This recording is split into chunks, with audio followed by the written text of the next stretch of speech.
자, 그럼 이어서 원자핵의 발견 얘기를 한번 해보도록 합시다. 자, 원자핵은 알파 입자 산란 실험이라는 걸 통해서 발견이 되었는데, 알파 입자 산란 실험은 1911년 영국의 러더퍼드라는 사람이 앞서서 톰슨이 원자 모형을 플럼 푸딩 쉐입이라고 우리가 예측을 했었다고 했죠. 그래서 이 원자 모형을 증명하기 위해서 어떻게 했냐? 띄어쓰기가 떨어졌네요. 띄어쓰기 하고 라듐이라는 원소로부터 알파 입자라는 게 방출이 된대요. 알파 입자는 그냥 여기서는 헬륨 2 플러스인데 그냥 쉽게 말하면 헬륨 원자핵입니다. 헬륨 원자핵이고, 그럼 헬륨 원자핵 알파 입자를 발견했다는 건 이미 원자핵이 나와 있는 거 아닌가요? 그러면 원자핵 발견을 했다는 게 무슨 뜻인가요? 이미 알파 입자가 나와 있는데, 그때 당시에는 얘가 헬륨 원자핵이라는 걸 알지를 못했겠죠. 그죠? 그냥 플러스 전하를 띤 어떠한 물질이 방출된다 정도지 알파 입자를 보고 얘가 헬륨 원자핵이다 라는 걸 알지는 못했겠죠. 아무튼 플러스 전하를 띤 어떠한 입자라고 얘기를 합시다. 알파 입자를 얇은 금박에 충돌시켰죠. 이게 금박입니다. 얇은 금박, 골드 호일이라고 하나 했죠. 골드 호일에 충돌시켜서 알파 입자들의 편향을 조사했다. 편향이 무엇이냐? 이제 산란하고 비슷한 얘기인데, 산란도 퍼지는 걸 얘기하고, 편향도 얘가 어느 쪽으로 이렇게 휘어지는가, 어떻게 나아가는가를 얘기하는 거죠. 그래서 알파 입자를 이렇게 쏴서, 만약에 톰슨이 예측한 모형이었다면, 톰슨은 지금 플러스 구름 안에 마이너스 입자들이 이렇게 갇혀있는 모양을 예측을 하였고, 따라서 이런 알파 입자를 쏘면 그냥 구름이니까 이렇게 관통을 해서 통과할 걸로 예측이 돼야 통과하는 게 나와야 정상이에요. 그죠? 근데 실제로 얘가 그렇게 되는지를 러더퍼드가 실험을 해봤는 건데, 지금 알파 입자를 쏘고, 지금 겉에 들어있는 게 디텍터, 검출기예요. 이쪽으로 이제 알파 입자가 쏘아지면, 이제 ZN 설퍼는 ZNS 해서 황화 아연을 얘기하는데, 황화 아연막에 딱 닿으면 표시가 남는데요. 그래서 알파 입자를 쐈더니, 원래는 얘를 그냥 뚫고 남아가서 여기에 다 이렇게 꽂혀야 정상인데, 알파 입자들이. 어떻게 됐다? 이쪽으로 가는 애들도 많았지만, 어떻게 된 놈들도 이렇게 막 휘어지는 놈들도 있었고, 아예 옆으로 이렇게 쭉 튀어가는 놈들도 있었고, 아니면 쾅 어디다 부딪히고 튕겨져 나왔는지 반대쪽으로 이렇게 튀는 놈들도 있었다.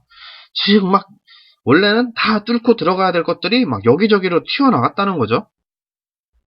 이제 생각을 하는 거죠. 왜 튀어나왔을까? 러더퍼드 입장에서는 나는 이 톰슨이라는 분이 이 실험을 한 거에 대해서 이게 맞으니까 이렇게 돼야 되는 걸 분명히 예측을 하고 실험했는데, 실험 결과가 다르다는 거죠. 예측과 실험 결과가.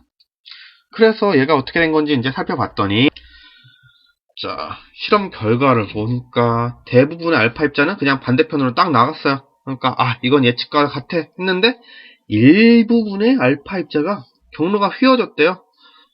왜 휘어졌을까 생각을 하는 거죠. 왜 휘어졌을까? 그리고 또 극소량, 진짜 막 10,000개 쏘면 한두 개가 이제 아예 완전히 꺾여가지고 반대편으로, 그죠? 반대편으로 튕겨져 나갔다는 거를 본 거예요.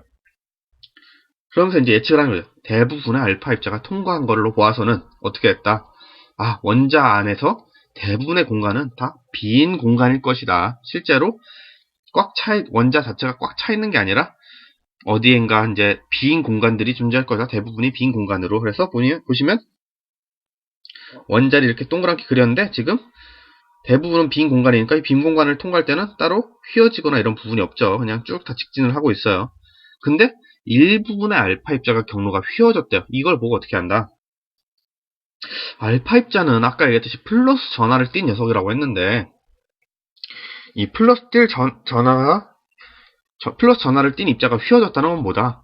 얘랑 같은 전하를 띤 플러스랑 만나면 우리 청력작용해서 서로 밀어낸다고 얘기를 했잖아요. 그러니까 원자 중앙 일부 이 공간에 플러스 전하를 띤 입자가 이렇게 존재를 하게 되면 얘하고 알파 입자하고 서로 청력이 작용해서 가까이 갔다가 살짝 휘어질 수가 있겠구나라는 거예요. 그래서 경로가 휘어졌다라고 우리가 예측을 한 거죠. 원자는 대부분의 공간은 비어있지만 원자 중앙에 일부 공간에 플러스 전하를 띤 입자가 존재를 하는구나 라고 예측을 했어요. 그런 다음에 이제 또 보니까 하는데 극소량의 알파 입자는 또 경로가 아예 꺾여버렸대요. 그럼 얘는 왜 꺾였을까? 저 예측을 하는 거죠. 완전히 지금 이런 것처럼 보시면 알겠죠. 그냥 조금 휘어지는 게 아니라 완전히 쫙 꺾여가지고 반대편으로 반사가 됐다고 할 정도로 튕겨져 나갔죠. 이걸 보고 어떻게 했다. 얘가 꺾인 이유는 대부분의 원자 질량이 그러니까 원자 핵이라는 걸 지금 모를 때니까, 자, 원자 중심에 집중되어 있는데, 이 원자 중심에 집중되어 있는 녀석이 얘가 땅 정면으로 부딪혔다는 거죠. 부딪혔으니까 어떻게 돼? 얘도 플러스, 알파 입자도 플러스. 근데 또 질량이 센 물질에 부딪혔으니까 어떻게 된다? 그냥 아예 반대쪽으로 튕겨져 나가더라. 땅 부딪히던 튕겨져 나가더라. 대부분의 원자의 질량은 이 원자의 가운데에 집중이 돼 있구나. 그래서 질량이 큰 거에 부딪혀서 완전히 알파 입자가 꺾여버렸구나라는 거 우리가 예측을 할 수가 있었다는 거죠. 그럼 이 세 개를 취합하면은 내용이 어떤 내용이 되는 거야? 원자 대부분의 공간이 비어 있고, 그 질량이 원자 가운데, 원자 주변 다 비어 있고, 가운데에 입자가 집중이 돼 있는데, 이 입자는 플러스 전하를 띈 것 같더라. 그래서 이 플러스 전하가 띈 입자를 원자 핵이라고 부르자라고 했다는 거예요. 그래서 이걸 좀 정리를 해서 딱 했더니, 러더퍼드가 다시 제안한 실험 결과를 통해서 제안한 원자 모형이 어떻게 났냐면, 자, 원자 중심에 크기는 엄청나게 작지만 질량은 상대적으로 큰 플러스 전하를 띠는 원자 핵이라는 녀석이 존재를 한다. 입자가 존재한다 하고 그 입자를 앞으로 원자 핵이라고 보자라고 한 거죠. 그래서 이제 뉴클레우스라고 부르고요. 그리고 전자는 앞서서의 실험에서는 전자에 부딪히는 놈들은 우리가 관측하지 못했잖아요. 왜냐하면 전자는 질량이 작기 때문에 부딪힐 일도 없고, 이 전자라는 녀석이 이 원자 핵 중심으로 이렇게 뺑뺑 어떠한 일정한 궤도를 띄는지 모르는지 모르지만 이렇게 원형으로 돌고 있더라. 이렇게 뺑뺑 돌고 있으니까 그 아까 말했던 알파 입자하고 부딪힐 일이 적다는 거죠. 그래서 견측이 되지 않는다 라고 우리가 예측을 한 거죠. 그래서 이게 러더퍼드가 예상한 원자 모형이 되겠죠. 가운데 포지티블리 차지드라는 건 이제 플러스 전하를 띄었다는 거고, 이러한 원자 핵이 존재하고, 네거티블리 차지드는 마찬가지로 마이너스 전하를 띈 일렉트론들이 이렇게 원형을 그리면서 돌고 있더라라는 게 이제 러더퍼드가 제안한 원자 모형입니다. 얘를 뭘 통해서 증명을 했다고요? 알파 입자 산란 실험을 통해서 원자핵을 증명했다는 거 기억을 하시기 바랍니다. 알파 입자를 산란 실험했더니 대부분 통과하고 일부분은 휘어지고, 진짜 한두 개는 완전히 튕겨져 나가더라. 경로가 완전히 바뀌더라 라는 거 기억을 해주세요.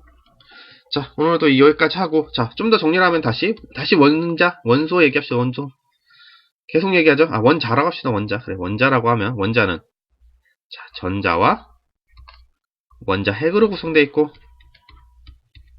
자, 지금 전자도 발견했고 원자 핵도 발견했네요. 근데 여기서 우리가 또 생각해야 할 건 뭐다? 원자 핵은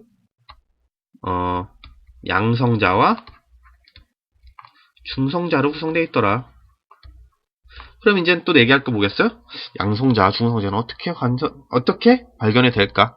그리고 얘는 어떤 녀석일까를 이제 다음 시간에 또 다시 한번 얘기를 해 보도록 하겠습니다. 예, 오늘도 수고하셨습니다. 예습은 안 하셔도 되고, 복습이라도 좀 철저히 해주시고, 문제 제발 좀 많이 풀어보세요. 제가 이제 첫 번째 대단원에서도 문제를 몇 개는 풀어드렸지만, 개인적으로 갖고 계신 문제집 있으실 거 아닙니까? 이 문제집 제가 하나하나 다 풀어드릴 수는 없으니까 직접 풀어보시고 질문 있으시면 메일로 제발 좀, 메일이던, 메일밖에 지금 방법이 없겠네요. 메일로 연락을 주시면은 제가 최대한 성의껏 답변을 드리도록 하겠습니다. 네, 오늘도 수고하셨습니다.